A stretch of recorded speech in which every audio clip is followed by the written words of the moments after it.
welcome to Live Interactive English. Hi there, everyone. I am Mike. And I am Sydney. And today we are going to be continuing our lesson about Bath, Britain at its best. So this is day 2 of our lesson. That's right. We've learned a good bit about Bath, this wonderful small town. I don't know if you could even say it's a city. I think it's more of a town. It's about 2.5 hours to the west of London, which of course everyone knows.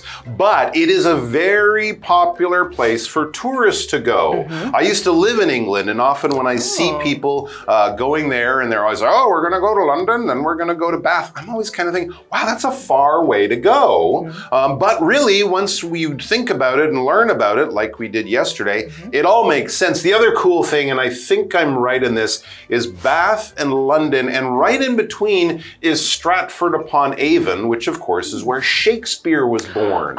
So if you kind of head that way from London and you have a couple of days to drive around, you can actually see some really interesting, important, and beautiful parts of the country without too much trouble. And yes, I'm sure you could find trains and buses or even organized tours to go. And once we went to Bath, we went to the Bath.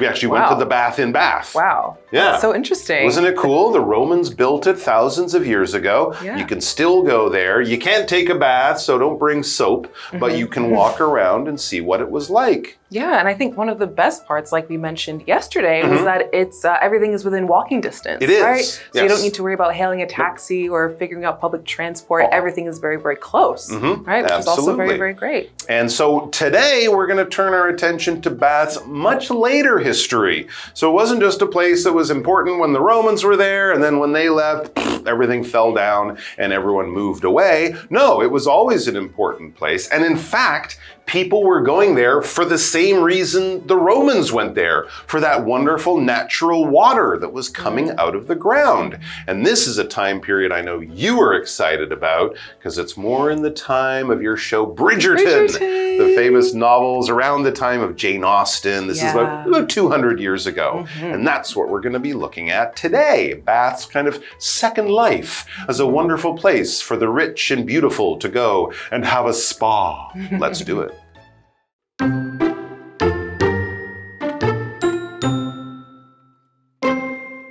Bath is home to several grand streets, such as the Royal Crescent and the Circus. The Royal Crescent runs along a long row of 30 houses, while the Circus is a group of houses that form a perfect circle. These elegant Georgian-era buildings are all made from a local yellow stone. It gives the city a warm, golden appearance. For fans of classic literature, the Jane Austen Center is a popular attraction. Jane Austen lived in Bath in the early 19th century, and the city appears often in her novels.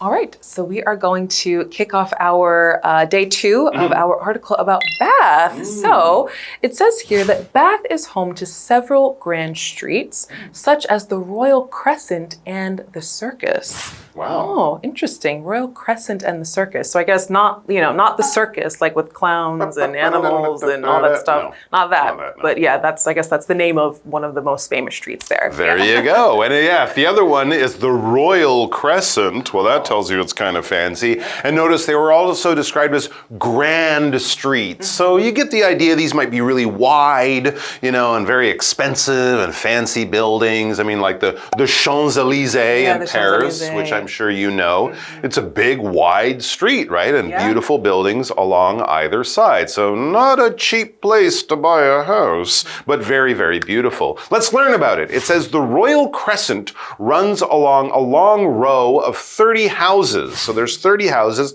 They're all kind of attached, and these were all built around the same time, around 200 years ago. There's parts in London where you can see similar types of places, also in Edinburgh, in the New Town, which was also built around the same time. So very beautiful and very, very, very English. Very sort of fancy English. You can imagine people in top hats walking around and going, good day, good day, good morning, and things like that. So there's 30 houses there. And then it says, well, the Circus is a group of houses that form a perfect circle. how do you get in? Right. Oh, I wonder. Perfect Maybe circle. it's, I don't know, very private, very exclusive. I guess you have to know somebody who will open the door and let you into the circle, but you can still walk around and see it. And as Sydney said, yes, this is not a circus with lions and tigers and jugglers and clowns. A circus, I think it's kind of like a roundabout. It's just a place where cars go and they drive around and then you find your way. Of course, Piccadilly Circus is another place in the middle of London, which again is not a circus that we think of. It's a big roundabout. It's a place where many important roads all meet, and it's kind of a round thing with all these roads around there. Interesting. So I guess if you're ever going to visit Britain or England, if you see the word circus, just know that it's kind of in the shape of a circle and it's, you know, kind of like a roundabout type thing. Okay. Exactly right. The more you know. All right. It says here that these elegant Georgian era buildings are all made from a local yellow stone. Wow. It gives the city a warm golden appearance. Wow, that's lovely. Wow.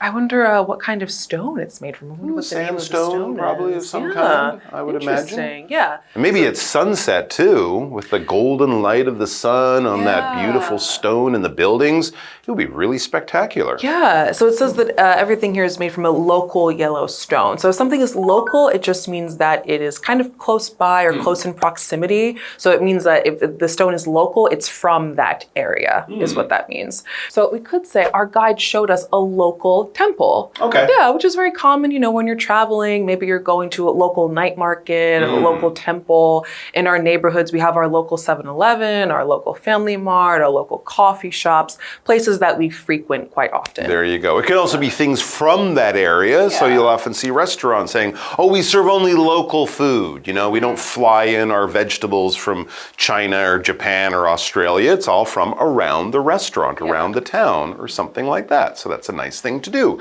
All right, let's go over to Hanny. She's going to tell us all about some wonderful things, and I'm sure it's going to be fascinating. Hello， 大家好，我是 Hanny。今天要继续跟着课文游览巴斯。这座城市拥有好几条宏伟的街道。那么，乔治时代建筑是以当地的黄色石材建造，为城市赋予了温暖的金黄色调。单字 local 它是形容当地的、本地的。Sydney 老师在解释单字时用到 proximity。Proximity 这个名词，它可以表达时间或空间是邻近的那种意思。好，那这边有两个重点。第一个是 be home to 加名词，可以表达某地拥有什么，是点点点的所在地、栖息地。那这常常用来描述地点和它的特色，像有动植物啊、文化机构等等。这个片语的主词会是地点，那么受词会是事物。Home 在这边当不可数名词，去表达栖息地所在地的抽象概念。例如 Amsterdam is home to many world-famous museums. 阿姆斯特丹拥有许多世界著名的博物馆。第二个重点是 be made from， 它表示由什么制成，这是强调加工过程，而且原材料经过转变后，已经没办法辨认原本的样貌了。例如 Cheese is made from milk， 起司由奶类制成。比较用法来看一下 be made of， 它是强调材质组成，原材料的本质外观还是可以辨认出来。像 the dresser is made of wood， 那个衣柜是木质的。还有一个比较用法是 be made with， 它是用来表达食物或产品所含的成分，并不强调转变或者是能不能分辨辨认，而是在列举材料。像 the bread is made with whole wheat flour， 这种面包是用全麦面粉做的。好，那这回课文中。All right, let's continue on. And this is exciting because I think before you had mentioned the lovely Jane Austen. Yes. Okay.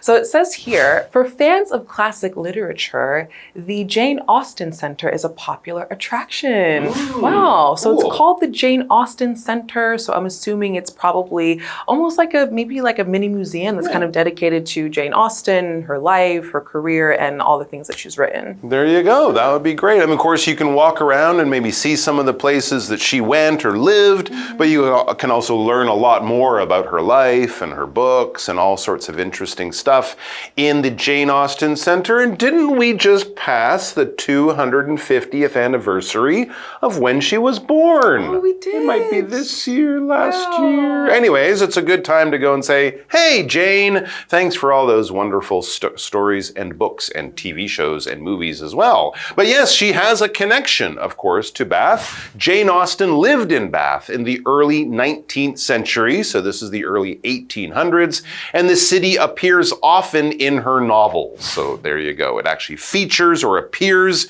in her novels, and she did live there in the 19th century. Now, a century is a period of 100 years. All right, so that is a century. If someone lives for a century, wow, they're very old. They lived for 100 years. We also use it to talk about those really perfect numbers as being a century. From 1900 to 1999, that would be a century or something like that. And of course, there's that funny way we express this. If we're talking about the 1900s, like World War I, World War II, and many of your parents or grandparents were born, we always go with the later numbers. So this painting, as it says there, this painting is from the 20th century. That means if you actually look at the date, it would be like 1935 or 1907 or 1982 or something like that. So of course, we are living in 2026, so you do the math, you add a number, we are living in the 21st century. All right, let's go to Hanny. She's also living in the 21st century. She's not a time traveler. Really? She's amazing. She can do almost anything, but she can't travel through time. No time travel? No, not yet. Oh, She's learning though. She's learning, okay. 对于爱好古典文学的人来说，真奥斯汀中心是个很受欢迎的景点。他19世纪初就有住在巴斯，那这座城市也常常出现在他的小说里。Century 这个名词就表示世纪或是100年。那这话课文中。All right, so that was the first part of our article, but stick around because we have another part of the article. So we're gonna keep learning about Bath after we take a break, and we'll be right back. Sounds good.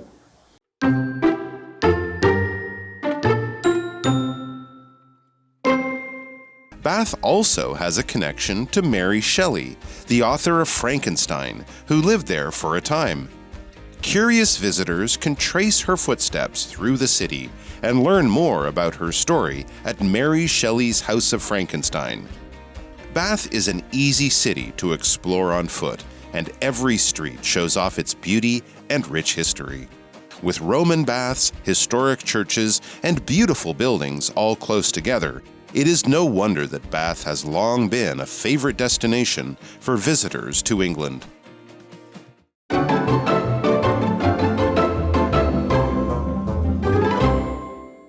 All right, we are back. So we're just learning about how Jane Austen, the famous English author, she lived in Bath for a time during her life, but that is not the only wonderful, amazing lady of English literature who spent time in this beautiful town. Isn't this cool? Bath also has a connection to Mary Shelley, the author of Frankenstein. Yeah, who lived there for a time. Oh, that that's is very pretty interesting. cool. What are the odds that Bath would have a connection to two of some of our most famous authors? Very good point. Very good point. Mary Shelley, of course, famous for writing, yes, one of the first horror stories. Also, some people say one of the first science fiction stories. Frankenstein, also famously married to Percy Bysshe Shelley, one of the great romantic poets of Britain. And I think what she wrote Frankenstein when she was like 19.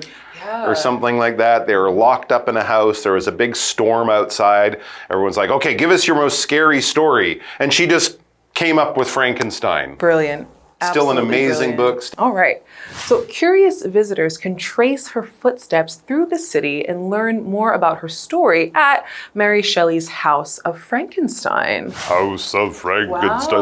Wow. Sounds scary. I was going to say, it does sound kind of scary. Maybe it's just a museum about her life. Yeah, maybe it's kind of similar to the Jane Austen Center. And that this is kind of, you know, just a house or like a mini museum kind of dedicated to Mary Shelley and her work in Frankenstein and maybe some of the adaptations that there have been over the years. I think if I was in the Jane Austen Center, I would walk around quite happily. Yeah. If I was in the Mary Shelley House of I'd be like looking around each corner. Yeah. I'm like, what's in this room? Waiting for some jump scares or something. For a giant monster to be waiting for me. Yeah.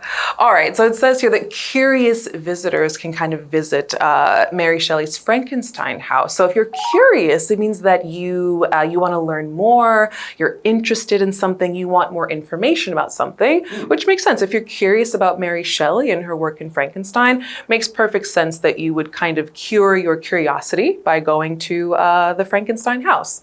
So we could also say, my little brother is curious about space. Yeah, curious meaning he wants to learn more and know more about space. Okay, likes watching space shows. He wants a space book for his birthday. Maybe wants to go to Florida or somewhere in America where they have, astronauts and rocket ships and stuff like that. Very cool. And it traces her life. When we trace something, well, it can actually be when you're drawing and you're kind of copying the lines of a piece of art, right? So you have that really thin paper, you put it over top and you kind of trace it like that. But we also use it in a way not about drawing, it's kind of following something, all right? So if you're learning about something, if you're curious about something, you might read a book about that subject and it will trace the history or the development of it. It's kind of describing it, telling you about it, often in the way that it went through time, all right? Or the police could try to trace someone that they're looking for. They know that he committed a crime, so they're looking for cameras, they're looking for places he might have used a credit card or something, trying to follow that person, their movements, their actions, what they did. And that's the idea here. For example, Brooklyn traveled around the country to trace the artist's footsteps. Maybe Brooklyn's a writer who's, interested in writing the story of this artist. So they go, let's find out where they were born, where they went to school, where they started working. And we're actually going to go to those places to learn more about that person. All right, let's go over to Hanny. We don't have to trace her. We know exactly where she is. We do. She's here right now. 科学怪人的作者玛丽雪莱也曾经在巴斯住一段时间，好奇的游客可以循着他的足迹来走遍这一座城市。那么在玛丽雪莱科学怪人之家，你可以进一步了解他的故事。好，单字 curious， 它是形容好奇的、求知欲强的。trace 当动词表示追溯、追寻什么的足迹，我们可以用 trace somebody's footsteps 来表达循着某人的足迹。那我们继续回到课文中。All right, let's continue on with our article. So, Bath is an easy city to explore on foot, and every street shows off its beauty and rich history, which, kind of reiterates what we were saying before, how it's everything is within walking distance. You can explore on foot, meaning you can walk everywhere.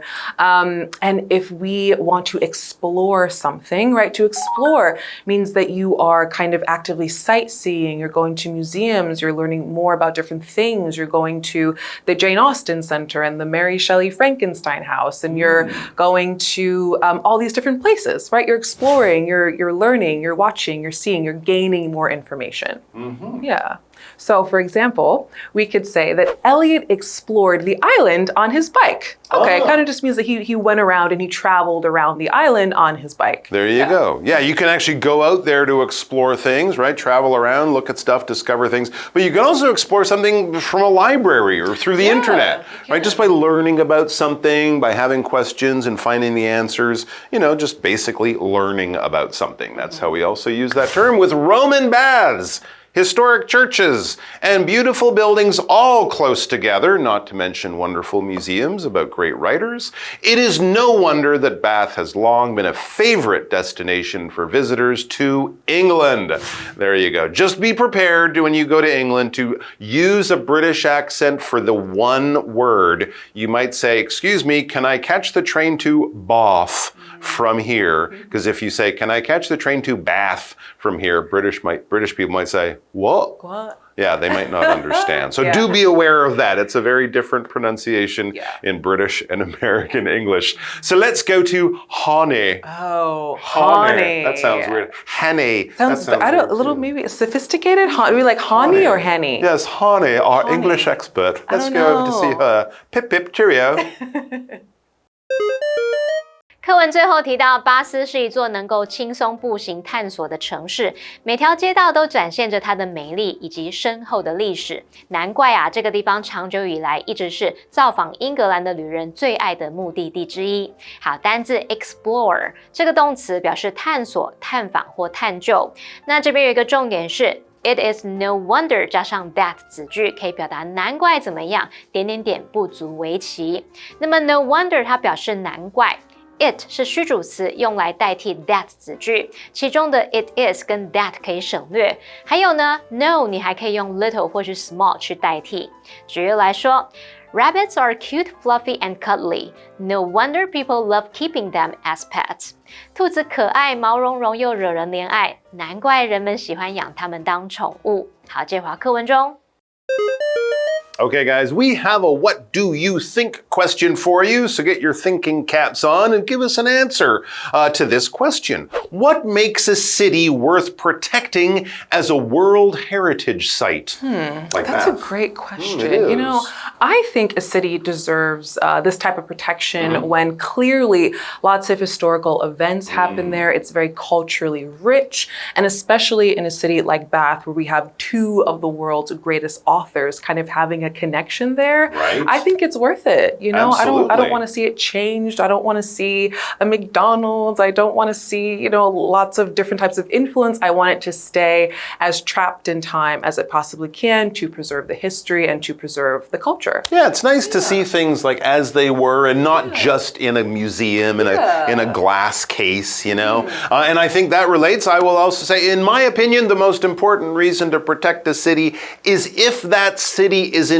danger of being damaged or destroyed, right? I mean, a city like Paris is probably not going to be changed, right? They have laws, they love their city. But in a poorer country, in a country where there could be war or could be, you know, destruction, it's a good idea to do this just to get people to realize they have a wonderful thing here. Let's protect it. And the tourists should hopefully come. And like Bath, we can enjoy it for centuries afterwards. All right, guys, let's review the article again, and we will see you back here next time. Don't forget to take a bath or a shower, and we'll see you soon. All right, bye-bye.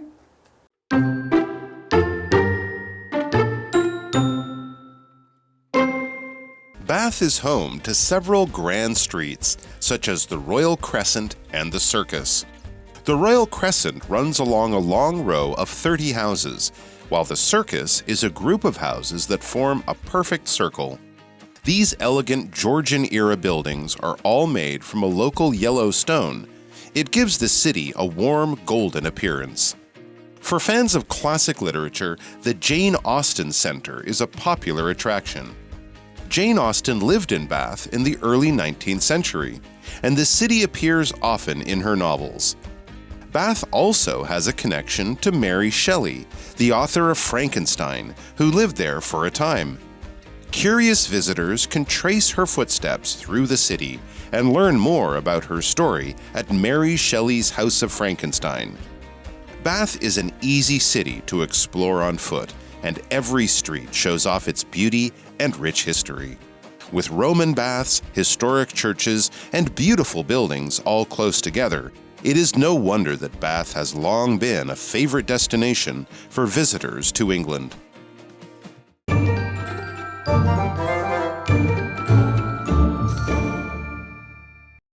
最后，我们来复习今天课文里的单字文法。单字的部分有 local 是形容当地的、本地的 ，century 名词表示世纪、100年 ，curious 是形容好奇的、求知欲强的 ，trace 动词表示追溯、追寻什么的足迹 ，explore 动词表示探索、探访或探究。文法的部分，第一个学到 be home to 加名词，可以表达某地拥有什么，是点点点的所在地、栖息地。第二个学到 be made from 是表达由什么制成。第三个学到 it is no wonder 加 that 子句，可以表达难怪怎么样，点点点不足为奇。那以上是今天的讲解，同学别走开，马上回来哦。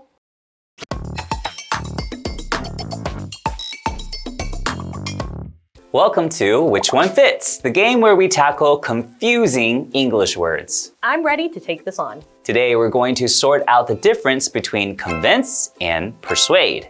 Before we jump in, let's see how this game works. In Which One Fits, we'll read a sentence with a blank, and you have to choose between convince and persuade. So join us and challenge your English intuition. All right, first sentence. She tried to blank him to join the club by showing all the benefits. Which one fits? I think that's persuade. Correct. Persuade means to get someone to do something, often by giving reasons or arguments. Next sentence. It took a while, but he finally blanked her that it was the right decision. Which one fits? That should be convinced. You got it. Convince means to make someone believe or agree that something is true. Nice work. You're killing it today. All right, let's break it down clearly. First, convince is a verb that means to make someone believe or accept something as true using facts or proof. For example, it took a lot of evidence to convince the jury that the suspect was innocent. It's mainly about changing someone's belief or opinion. On the other hand, persuade is also a verb, but it means to influence someone to do something through reasoning. For example, he persuaded his friend to try the new restaurant. So it's more about prompting actions or guiding behavior. A simple way to remember it. Convince is about changing what someone thinks, while persuade is about getting them to act. Exactly. Once you get the difference, it's easy to choose the right word. And you can use both in one sentence. She convinced the team the plan would work and persuaded them to give it a try. So convincing becomes persuading when it leads to action. Right. And now you'll never mix them up again. Until next time, stay curious. Bye-bye. Bye-bye.